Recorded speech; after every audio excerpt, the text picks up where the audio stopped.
everybody. Okay, before I get started, there's a lot of history in this room right now. So, I was raised LDS, 6 generations from both sides of my family. I went on a mission to Southern California, San Diego, and one of my missionary companions is right here, James. And then, well, not my companion, but we lived in the same apartment. Jared here. We all know each other from the mission, and we've all since left the church. And it's interesting. It's almost like we knew each other back then. Like you know your own kind. It's kind of interesting. And then, if you hadn't heard about the Men on a Mission sensation that happened back in 2008, the person responsible for making that story go viral is sitting right in the back here, Jennifer Dobner, who worked for the Associated Press at the time. So we had lots of conversations. That was a wild time. Yeah, yeah, it was an interesting story to cover, and so we can thank her for all of that viral fame.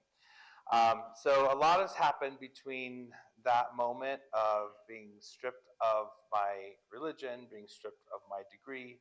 I kind of was left in this bit of no man's land, and I had changed my focus after all that happened to just focusing on my career and just being happy. And in this journey of finding happiness, I found my authentic true self. And I always wanted to write about my experience, but I didn't quite know what I wanted to write about. And so I thought maybe I wanted to write about forgiveness because that was a big lesson that I had to learn through all of this. And um, about 5 years ago, 6 years ago, a good friend of mine who I've been friends with for 20 plus years called me up, and he lives in Los Angeles and I'm living in San Diego now. And he said, Chad, you have got to finish your book.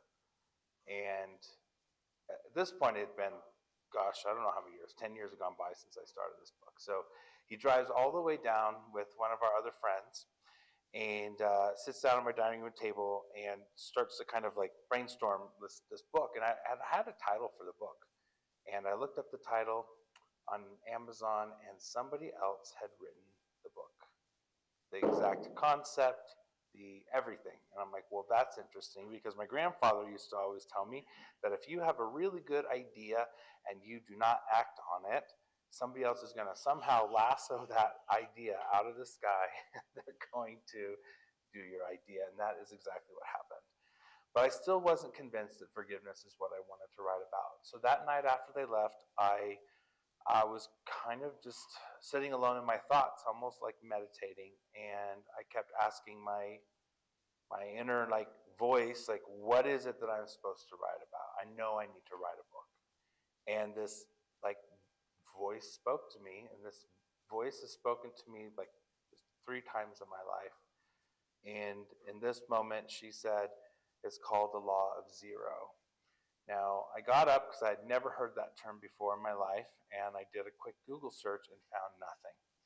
And there was like, I think the only thing I could find on the internet was some math stuff. So I call my friend and I said, well, I think I know what I'm supposed to write about. I just don't know what it is. And the one friend, she's Japanese. And I said, it's called Law of Zero. And she said, oh, well, in Japanese culture, we have this thing called the enzo, which is this kind of a handwritten circle, which means the void, the nothingness. So that was my jumping off point into this concept of what I call zero. Zero is, it's twofold. It is a place and it is a state. It's a state of being. The place, it's where I like to think where everything in our universe comes from. Our thoughts, creation, if we want to get biblical. In Genesis, God said, let there be light. What was there before light? Well, there was just this idea of light. But the idea had to come from somewhere, right? So that's what I call zero. And it is completely untethered to everything. So it doesn't know right from wrong. It just is. And it just responds to whatever intelligent force wants to give it some sort of a push. And it's a state of being because if we can get to this point of zero, we are completely untethered from everything in our human world. Because one thing I've learned that everything in our human world is construct. It has been created by stories upon stories, been passed down, passed down, passed down, and we believe these stories as true. And if we can detach ourselves from these stories, we can actually get completely to this place of zero. And then when you're untethered from everything, the good and the bad, you now have the freedom to move in the direction that you want to move. So I'll go back, I'll go in a little bit more detail about this and how it works. But before I go into that, I want to talk about the juicy stuff that everybody wants to hear. Okay? So let's talk about this calendar. So why on earth would I create a beefcake calendar of Mormon missionaries?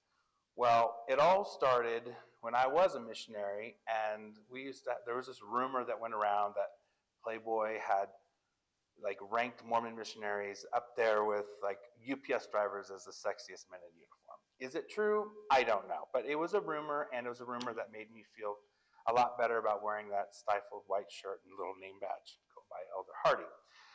And I had moved to St. George, Utah to start a street fair.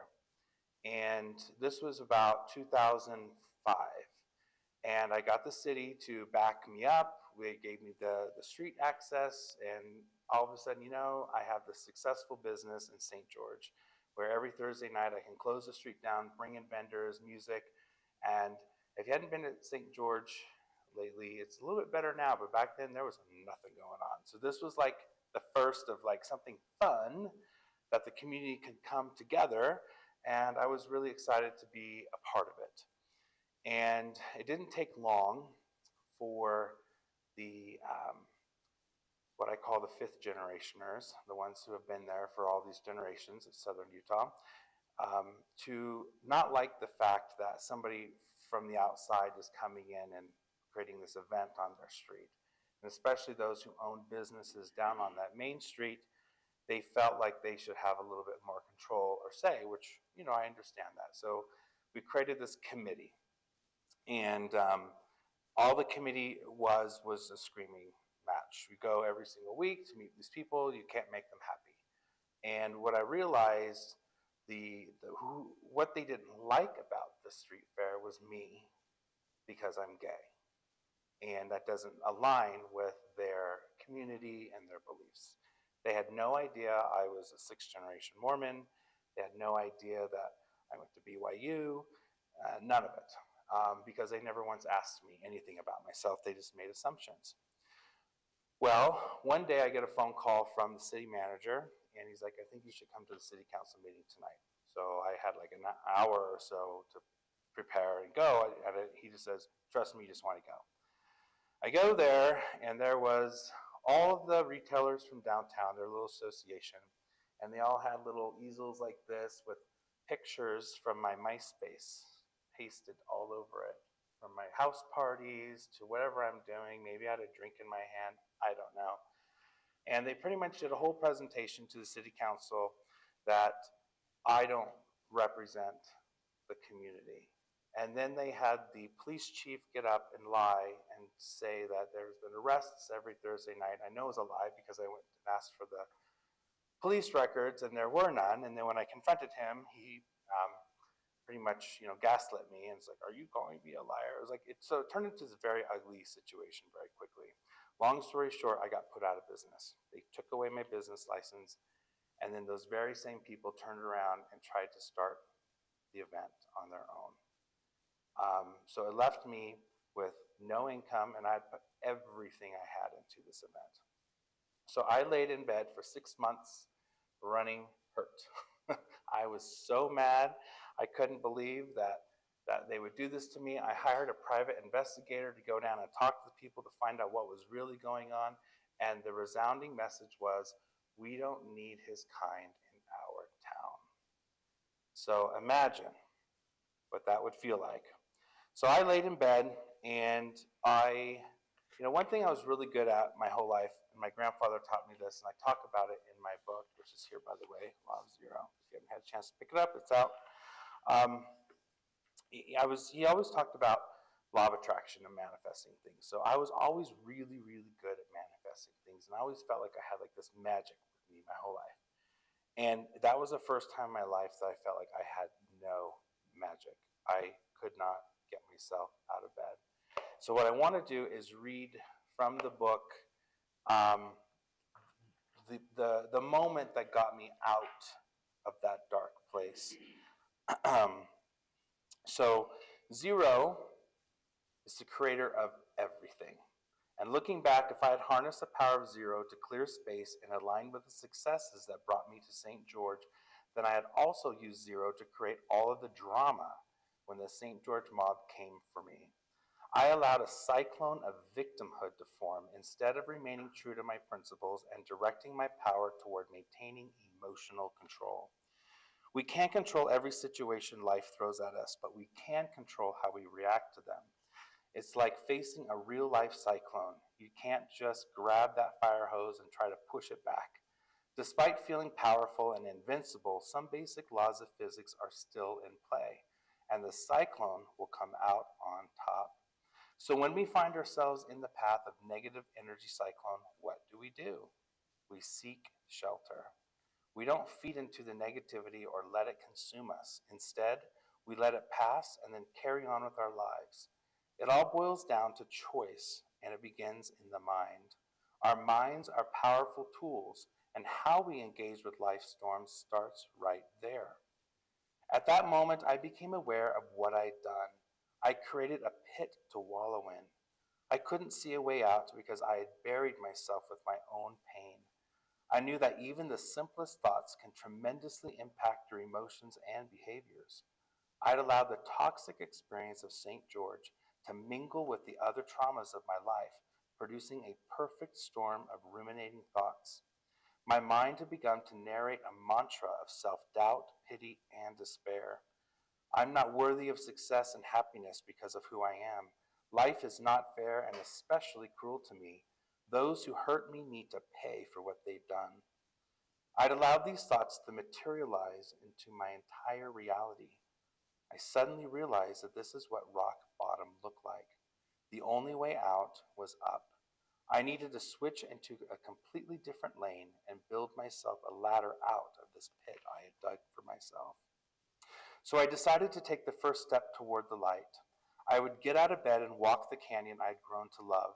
The house I then lived in backed up to Snow Canyon State Park. It had been far too long since I'd ventured into that canyon, and I knew if anything could help me find my way, it would be in the nature of the canyon. I needed to let go.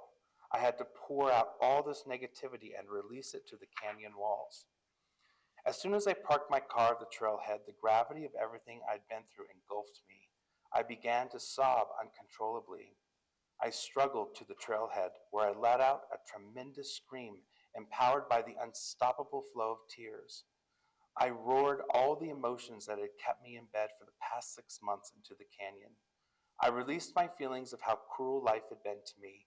I howled into the ether that I deserved what was mine. The first half of my walk was a conversation with the canyon walls. The red sandstone cliffs shot straight up from the ground, towering over me like ancient elders. One formation looked like a gigantic heart, which I had nicknamed the heart of the canyon. I stopped before the heart and focused my words and energy on it. Strangely, it felt like the rocks were listening to me, absorbing the heaviness of my heart. That is when I could feel things start to shift, and tension was underway. I felt the tension in my shoulders begin to release. I noticed my breath traveling in and out of my lungs. They felt like the first real breaths I'd taken in so very long. I was present in my body. I began to feel alive, truly alive. And with this, I continued pouring my heart out to the canyon as I climbed. When I reached the top canyon ledge, I looked over across the vista and saw so much more than the canyon. I saw the sky, the clouds, the trees, and the shrubs. I saw the intricate placement of precarious rocks and boulders that were lodged in the nooks and crannies of the great red walls. And I saw myself standing there amidst all of it without a single other human in sight. I remember looking at my hands and knowing I too am part of this creation. And with that awareness, I raised up my hands, saying out loud, I choose to receive. I began to list all the things I wanted to receive. I choose to receive financial stability. I choose to receive lasting happiness. I choose to receive unconditional love. I choose to receive a business that will create joy and happiness for others. As I spoke, I conjured up an image in my mind of the power, resources, goodness, and abundance flowing into my body. I experienced a euphoric high like I had never experienced before. I felt contentment and acceptance flow through my being as I marveled at the powerful beauty of it all. How could a person 1 minute be so far from the magic and then, in a shift of spirit, be right back amidst it? Recalling this experience, I now understand I was overcome with the majesty of zero. I successfully opened all 5 entry points and set my intentions into motion. I felt my entire body lighten as I made my way to the trail in order to return home. As I danced down the canyon, I could feel empowerment beaming through my entire body and soul.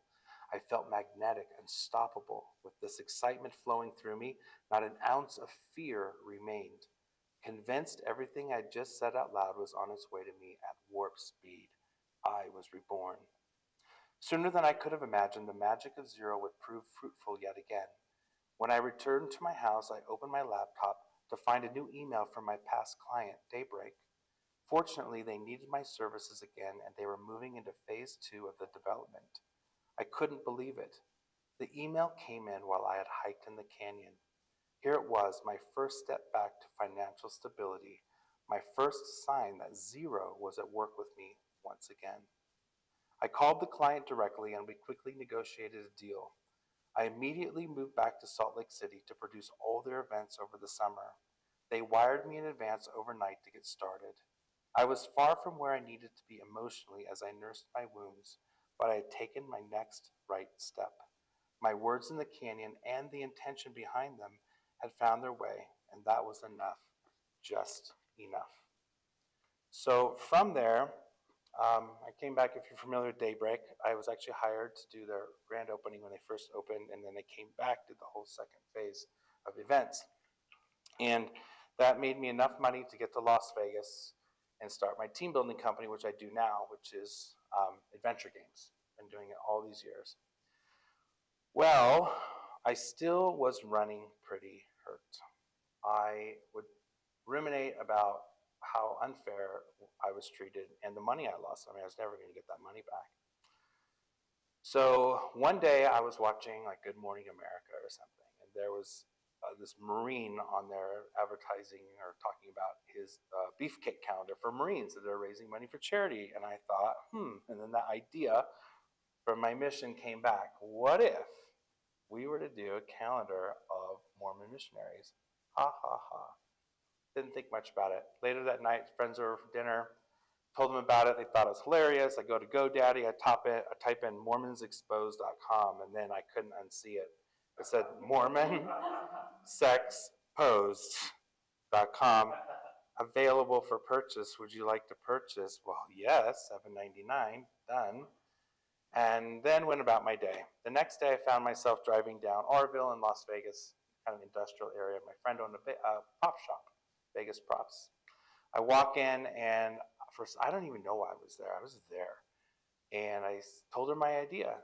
And she thought, this is brilliant. It's great. Just then her husband walks in, and he overhears the story, and he's like, that's brilliant. How much? I want to invest. And right then and there, I had an investor. So here we are, like April of 2007, and we want to put out a 2008 calendar. We don't know what we're doing. But next thing you know, we're putting out calls, auditioning people, getting these models, and they're all return missionaries. And we did the calendar. And then we sent out the press release. And next thing you know, Calendar Club, which they have calendars in all the malls. You've seen those like mall kiosks, all the calendars. They do all those across America, and they call us. They said, normally you have to submit your calendars a year in advance, but because of all the press and everybody wants this, they did this massive order. So we were in business selling calendars. Didn't hear anything from the church for a while. And then there was a change in leadership, if you remember about that time. President Hinckley passed away, and President Monson took over, and almost immediately I got a knock on my door from our stake president. And they asked to stop production of the calendar. I said, well, I can't. I have a business partner. He wants his investment back, whatever. So it kind of went back and forth, and I kind of felt like, yeah, they're just going to let it go. In the meantime, I realized I hadn't finished my religion courses at BYU.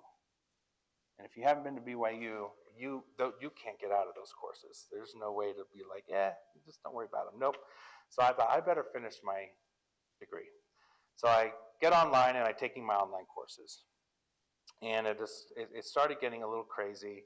Now the church is like really getting aggressive, and now they're making all these weird accusations about me, like nothing about being gay, which is interesting, but also you have to remember what was going on at that time is Proposition 8 in California was a big deal, and the last thing they wanted was more negative press for that. So they tried to claim that I was living with a woman, and because I had an employee who did work in my house, and I lived behind a guard-gated community, and I had her listed as a resident so that she can come and go. Well, somehow they got their hands on those records, which is top secret, because I even called saying, the front gate saying, can you tell me who lives next door? And they're like, sorry, Mr. Hardy, we can't give that information. But they told me that other members of the church were in the neighborhood and that they claimed that this woman lives with me. So that's what they're trying to get me on, living in sin with a woman, which didn't happen. Oh, my parents would only wish so much. Yeah, so the next thing I know, I get a letter, and it's go time for a court hearing. So I sent it to two people. I sent it to TMZ and that woman sitting right there in the back, Jennifer Dobner. And both carried the story. She got somebody over from the Associated Press to take a picture of me. And about 4 hours later, I get a phone call from a friend saying, look on foxnews.com, you're famous. And there was that horrible, not a very flattering picture of me, by the way, right there, across the top. I'm holding the calendar like, and it says conduct unbecoming, like it was some significant, occurrence. And so, that Sunday they had me in. The Inside Edition was there. It was wild, and they excommunicated me. And it was one of those really situations that I'll never ever forget, because it just felt like, is this really how life is supposed to be? And so through my having no degree, having no religion, being a free agent, I finally realized that there are two kinds of truths in this world. Because those men that sat there in that room, that were there, unpaid clergy, to like decide the, where's my soul going to go, they believe in that with all of their heart. And I did too. But then I realized that there are two kinds of truths, okay? We have a capital T truth, and these are absolute truths. So these are like laws of nature, laws of the universe. And then we have these other kinds of truths. I call them lowercase truths. I'll put these in parentheses. This is all stories that humans have told each other for centuries, right? This is like the truth of God. This is the truth of like what's right or wrong, what's morally correct, what's morally wrong. The universe doesn't know that. The sun's going to rise and set no matter what. The sun doesn't get excommunicated for doing something they shouldn't, right? All of these lowercase truths, we treat them like capital T truths because we believe them. And because we believe them, this thing I call zero, which doesn't know anything between right or wrong, it's going to support that belief system. Because I firmly believe that if Jesus were to come out of the sky tomorrow and tell everybody that we're all wrong, that there's going to be war on the streets, because people will still be convinced that that is the false Jesus, because they believe so much in their lowercase truths. And it makes up everything that I call your human story code. This code has been imprinted into your belief system since the day you were born, and it still every day gets backed up by the lens of how you see the world. So my human story code was in the LDS church, and I believed that in order to have salvation and to be happy and all of the things that I was taught was capital truth, the plan of salvation. Remember that? Remember them teaching that to our investigators? Okay. We believed that as absolute truth. So when that was taken away from me, what do you think I dealt with? What, if there's one word you could put in there, this word, fear. These lowercase truths that we are taught keep us in fear because they are designed to control and empower or take our power away from us. And so I realized that everything I had been taught, every little small detail about the human existence, it's all a lowercase truth. And so I was left with the arduous task to find out what is my capital truth. We all have them. We're just so busy, caught up in these little things, that we fail to really discover what this truth is. And our human story code, backed with fear and trauma, are going to keep us small. So I discovered that there's this law called the law of zero that can help us unwire and completely untether us from our human story code, untether us from our lowercase truths, so that we have the power and the knowledge and the awareness to discover our capital T truth. And once you learn your capital T truth, everything else in life is like, oh well, because it's not real. So let's talk about this. There are 5 points of entry to zero. Now, did everybody get one of these? I don't think you got one of these. Give this to you. We're going to go over this together. I also want to make sure on my time, I don't want to good? Okay. So I'm going to go over this pretty quickly because it's right there. But there's 5 entry points that we have to do to open this portal that I call zero, where we can be in this place of complete zen, all right, and find our authentic truth. The first thing is awareness. Many of us, especially those who are raised in religious institutions, are completely unaware that there's actually a life outside of it because there's that fear that keeps us from even trying to discover what it is.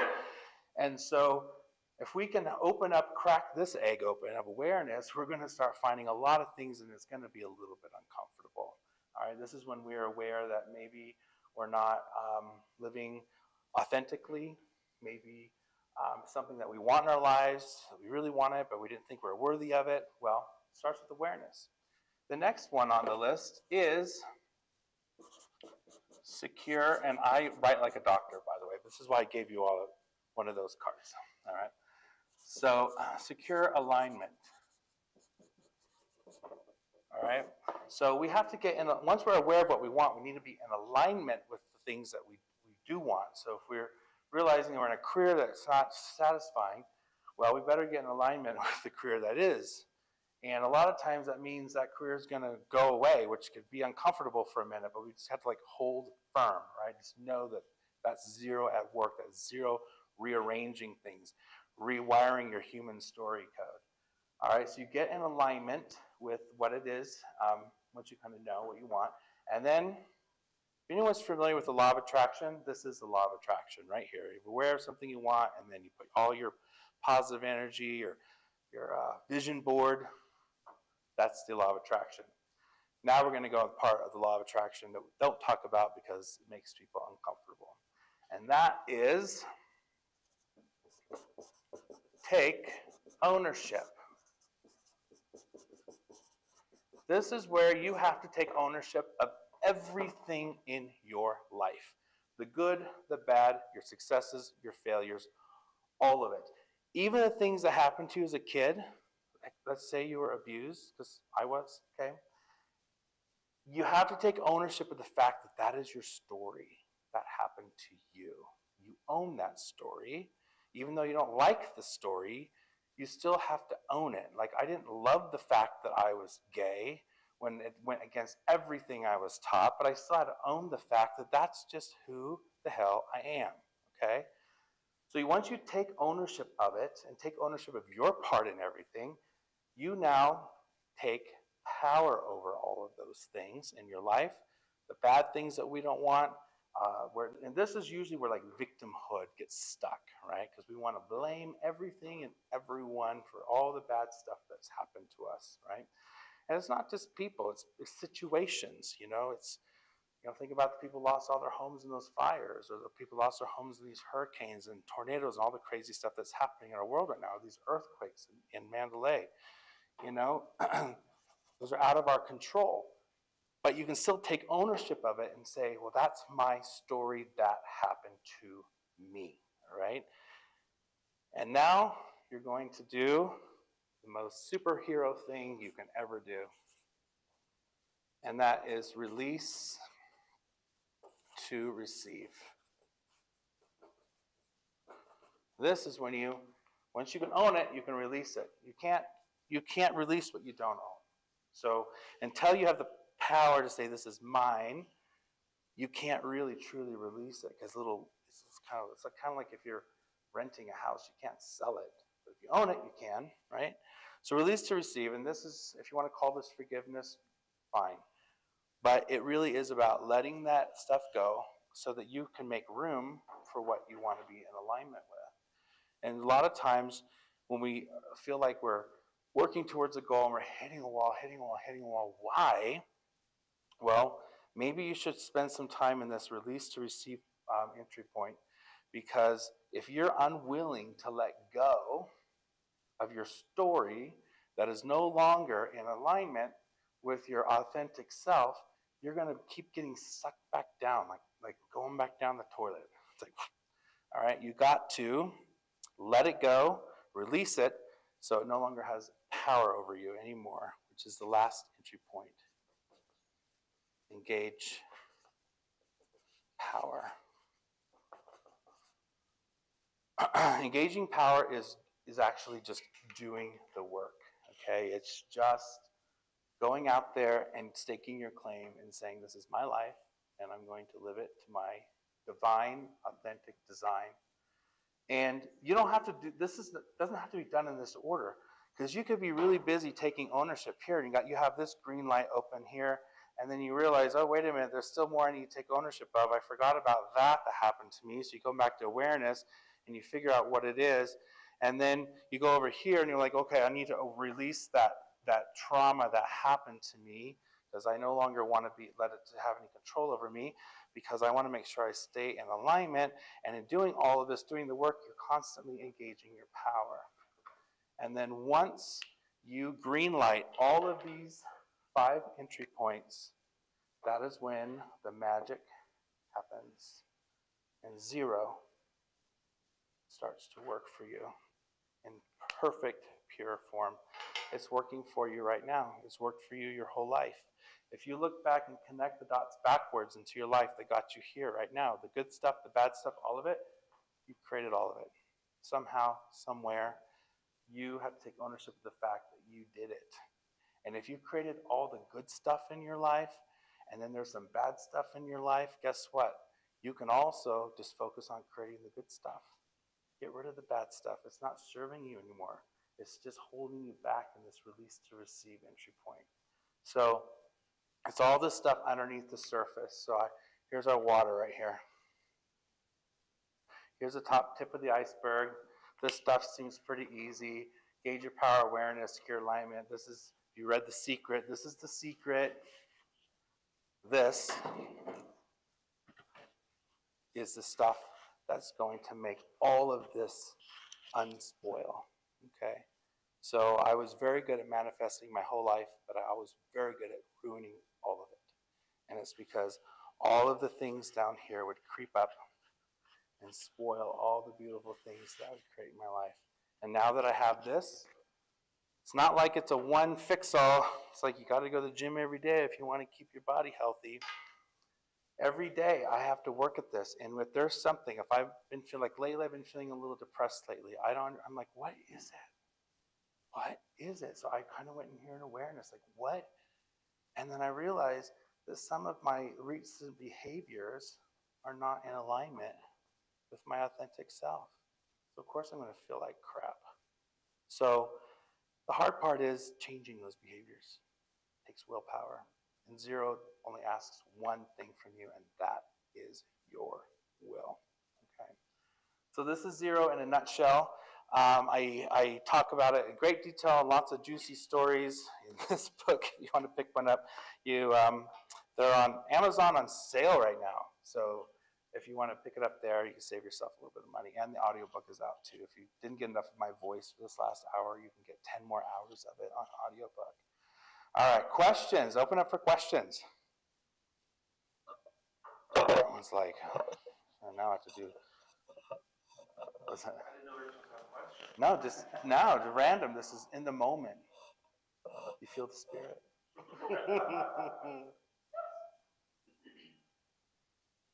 All right, well, there's no questions. Cool. We can wrap up. Thank you so much, everybody, for taking time out of your life to come here and hear this message. And I feel really passionate about it. It's just changed my life. It's given me this tool, like, it's helped me when I have these moments of feeling down or being stuck or wanting to just like climb in a hole for a day or two. I remember I have these tools to get myself out of that hole every single time, because we're finite. Eventually we're going to get sick, we'll die, whatever. But until then, we can have fun making magic and get rid of the drama. Change your story. All right? You've created your story this far. You can create a different one moving this day forward. So I implore you to do